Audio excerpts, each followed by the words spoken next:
प्रकारे करतात त्याची आज आपल्याला प्रॅक्टिकल करायचं आहे. ह्या प्रॅक्टिकलसाठी आपल्याला 3 टूल्सची जास्तीत जास्त गरज आहे. यामध्ये ग्रीन स्पॅनर येतो, त्यानंतर स्क्रू ड्रायव्हर येतो आणि यामध्ये पिलर गेज. या पिलर गेजमध्ये ब्लेड्स आहेत. हे या ब्लेडची मापं ही वेगवेगळ्या मापाची आहेत. MM-मध्ये वगैरे मेटलमध्ये सुद्धा पिलर गेज असतो.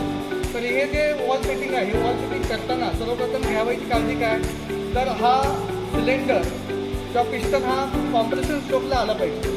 तर त्यासाठी इथे प्लायवूडवरती मार्किंग केलेली आहे आणि इंजिनवरती मार्किंगचं इथे ॲरोसुद्धा आहे. तर हे मार्किंग जुळलं की समजायचं आपला पिस्टन हा कॉम्प्रेशन स्ट्रोकला आलेला आहे. तर त्याची खात्री करताना अजून एक करू शकता, तर यामध्ये इथे जो पुशरोड आहे ते पुशरोड दोन्ही फ्री फिरले पाहिजेत. ते दोन्ही फ्री फिरतात त्यावेळी समजायचं की दोन्ही वॉल हे बंद स्थितीत आहेत. तर अशा प्रकारे आपलं वॉल सेटिंग करायचं. या आता या इंजिनमध्ये 2 वॉल आहेत, एक एक्झॉस्ट वॉल आणि एक इनलेट वॉल.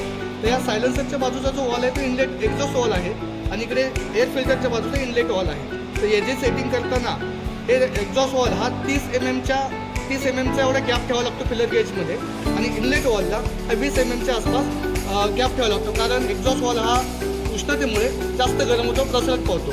त्यासाठी हे जे मेजरमेंट आहे ते दिलेलं आहे.